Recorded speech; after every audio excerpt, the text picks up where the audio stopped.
Gasp. Hollyangelo looked like a red-headed scarecrow dressed in a pink goose down. She was over 6 feet tall with limbs like a daddy longlegs. As soon as she saw Josh, she wrapped her arms around him with a shriek so loud that every head for a quarter mile popped out of its tent like turtles coming out of their shells. Standing next to her were several curious Sherpas, 3 camera guys, a personal chef, and a massage therapist. Josh wriggled out of her tentacles and held her at arm's length so that she could snag him again. "You haven't changed a bit," he said, with his trademark grin, meaning, I think, "Holly, you're still a pain in the crevasse." Her hawk-like brown eyes darted around for the next victim, which happened to be me. Peek! Luckily, the drawn-out version of my name doubled her over with a coughing fit, and she wasn't able to get to me.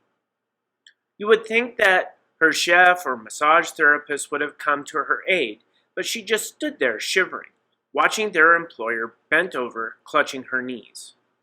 "Bad cough," Josh said, when she was finally able to right herself. "No big deal. You know, the altitude and dry air. We'll have Doc Krieger take a look at you."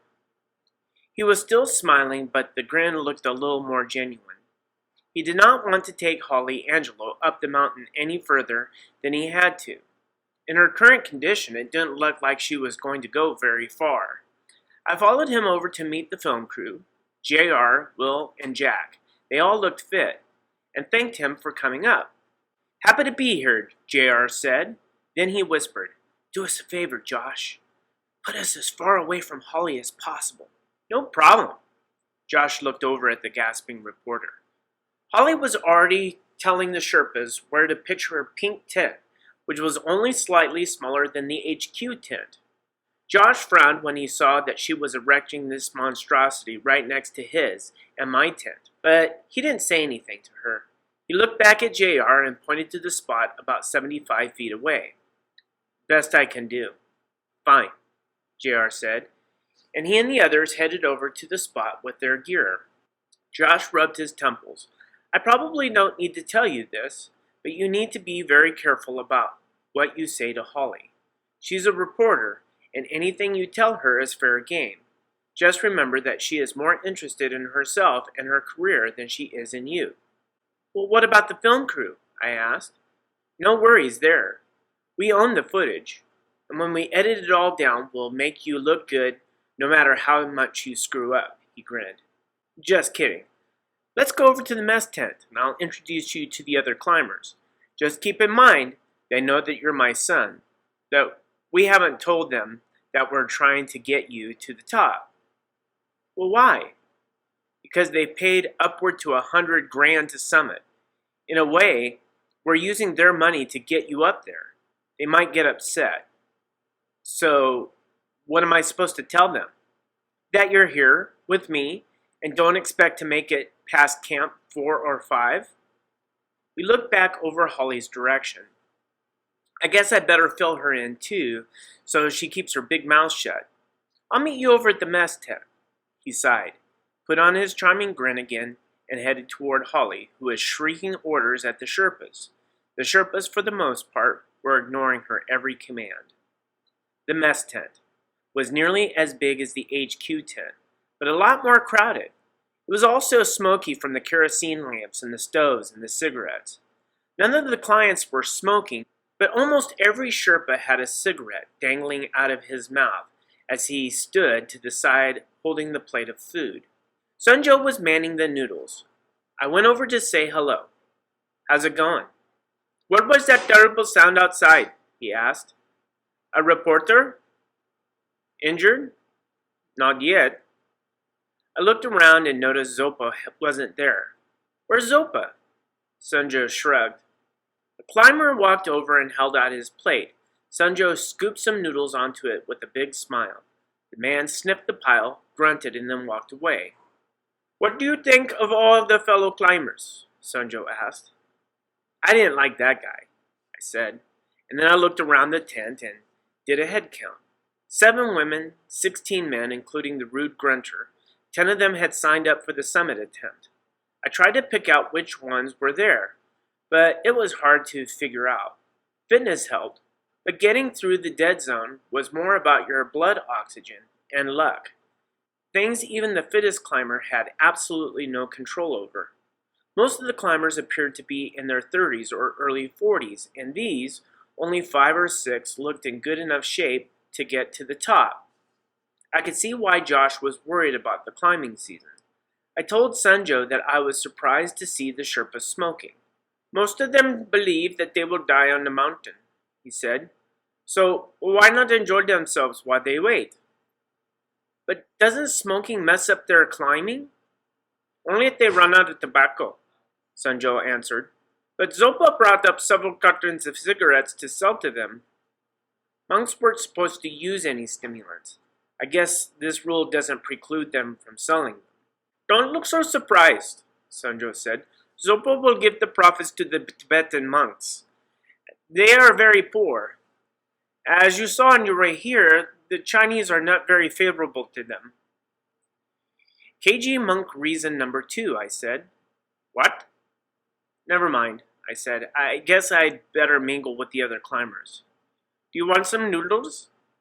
They are very good. Sure, they were good. I'm not much of a mingler, which drove Rolf crazy since he is perhaps the greatest mingler on the planet. I've seen him go up to a complete stranger and ask for the time, even though Rolf had always had a perfectly good watch on his wrist, just to get the conversation started. But I wouldn't even think that Rolf could have cracked this crowd. They had been at base camp for a couple weeks now and had bonded into inseparable groups. This wasn't the first time that I had run into this. GSS always got out late for the summer. But by the time that I arrived at the climbing camp, the other kids had already picked their climbing partners. This left me with the kids who had virtually no previous climbing experience, or, if I was lucky, the climbing instructor. Vincent told me that good riders are lousy minglers. They are too busy eavesdropping, or as he puts it, gathering grist for the literary mills. So, because no one was paying an iota of attention to me, I just wandered around the gathering grist. We should have been up at ABC by now. ABC stands for Advanced Base Camp, which is the next permanent camp up the north side of the mountain. We would have been if Josh hadn't ditched us for his so-called son. The so-called son was standing 5 feet away from the two guys talking. I didn't even know he had a son. Neither did I. And I read every article ever written about him before I plopped down my life savings. I hear the reason that we're stuck down here is because he's waiting for a film crew and a reporter from New York. They came in today. No film, no glory, I guess. Josh is a publicity hound. Dr. Leah Krieger is the coldest fish I've ever met. Straight from Nazi Germany, if you ask me. I think she's here to perform experiments on us, not to treat us. Poor George. Do you think he really had a heart condition? I don't know. But I heard that George's wife begged Krieger to put him in a bad report. She never wanted him to climb the mountain in the first place, and she's the one with all the money. Before they got married, George didn't have 2 pennies to rub together. I wandered over to William Blade's camp this morning. I couldn't tell you if I saw him or not, but I think that I got close because one of his bodyguards rushed over and blocked my way as I tried to walk past his tent. You think he'll make it to the top? He already has, as far as I'm concerned. You know what I mean, the summit. If he can't do it on his own 2 feet, his bodyguards are big enough to carry him on their backs. William Blade was a famous actor. I've seen most of his films and thought that he was great. I heard there are 3 people up at ABC with HAPE. They're coming down tomorrow. Well, they're luckier than that guy who died on the south side yesterday. Stepped out of his tent in the middle of the night to pee. Idiot was wearing slippers. He slid 200 yards down the slope into a crevasse so deep that the Sherpas say he's probably still falling. He should have been wearing crampons, or at least carrying an axe so that he could self-arrest. Self-arrest has nothing to do with law enforcement. It's one of the first things that they teach you in mountaineering. If you start sliding down the icy slope with nothing to grab onto, then you better know how to stop yourself by digging in your crampons and punching your axe into the ice and hanging on for dear life. All steep slopes end badly, in trees, solid walls, or deep holes. Screaming in terror doesn't slow you down one bit, one of my instructors told me. If you want to live, you better learn how to avoid the void. Self-arrest wasn't my best climbing skill. Hearing about a guy dying because he stepped out to go to the bathroom made my skin crawl. Josh is so cute. What do you think he'd do if I snuck into his tent one night? I don't think that's included in the permit fee. If you wait until above 20,000 feet, nothing will happen. More than your lungs shut down at. The most interesting part of my grist gathering got cut off by the entrance of Hollyangelo. Hello, everyone. My name is Hollyangelo, and I'm a journalist from New York, and I'll be joining you on top of the world. Holly did not mingle, she mangled. Her gasps were met with other gasps, but not because of the thin air, although a lot of oxygen was sucked out of the mess tent when she walked in. All conversation stopped. A plate of food dropped. A Sherpa nearly swallowed the cigarette that he was smoking, and then he made a mad dash for the back entrance with 5 or 6 other Sherpas. I was going to join them, but I was too slow. Talons with bright red fingernail polish latched onto my parka. Where do you think you're going? Holly whipped me around to face her surprising strength. I stammered. I need to talk to you. Okay. Now, I have seen your pitiful tent, and I think that you will be a lot more comfortable in my tent. I thought I would faint. I have a lot of room, an extra cot. No one hauled a cot all the way up to base camp, but she had a spare. And my food is much better than this swill. Pierre is creating something right now, and Ralph has his massage table set up if you need a rub down. Your father said it was up to you. Thanks, Dad. Coughing fit. I thought about sneaking out while she was still coughing. She would straighten up and old Pete would just be gone. Poof. Then I thought about what Josh had told me. Be very careful about what you say. And figured that it also applied to what I did. It's rude to disappear when someone is hacking their lungs out. We have so much to discuss, she said when the fit was over, which seemed to have helped her gasping. Your mom and I go way back. We've been friends for years. If that had been the case, I would have recognized the name the first time I saw it in the byline above the article that she'd written. She would never forgive me if I didn't watch out for you up here.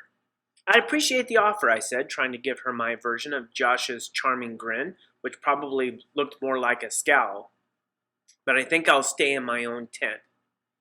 This was returned with a genuine scowl. I didn't care. There was no way that I was going to become her tent mate. But will you have your meals with me? She said, as if this wasn't even open to question. I was holding out a plate of noodles, which had cooled and congealed and wasn't looking at the best at the moment. Not every meal I hedged, but yeah, I'll eat with you once in a while. Her scowl deepened, and I think that she was about to say something nasty, but I was saved by Josh coming into the tent. Okay, people, he announced. Tomorrow we head up to the ABC. A chair went up. It'll take us 3 days and 2 nights to get up there if everything goes well. We'll spend 2 nights at ABC and then come back down. You know the routine. Climb high, sleep low. The team chanted in unison. Leah will check you tonight to get a baseline on your blood, etc. Then check you again up to the ABC to see how you're doing. This news was met with much less enthusiasm. She's waiting for you in the aid tent. He pinned a sheet of paper to the tent pole. She wrote down your exam times. Don't be late. Heil Hitler, a climber muttered under his breath. Josh shot him a look and turned bright red. Nobody got up to the summit unless the expedition leader said they were going up. It was best to stay on the captain's good side. "Well, what about the puja ceremony?" someone asked. A puja is a Buddhist blessing ritual that most climbing parties went through prior to going up the mountain. "We'll be going up to the ABC 2 more times in the next few weeks," Josh said. "We'll hold our puja before one of those. I want to get an early start tomorrow." A couple of the Sherpas didn't look too happy about skipping the puja. "Pack just enough food for the trip," Josh continued. "It will be a hard climb, and you don't want to be carrying any more weight than necessary." The speech ended and the climbers gathered round the sheet. Josh walked over to Holly and me. "You two won't be coming," he said. "I'm holding JR, Jack, and Wool back too. You haven't acclimatized enough to go higher." "Then why did you wait a few days?" Holly asked. "We can all go up together." It was a good question, mostly because I couldn't imagine being stuck in camp alone with Holly for the next several days. Josh lowered his voice. "I'd like nothing better than to wait, but most of these people have been here for weeks, and if I don't get them higher, they'll riot. A third of them have only signed up for ABC. When we come back down, they'll be gone, which will make things a lot easier around here. I'll take you up to ABC as soon as I get back down. I can't hold them back because of latecomers."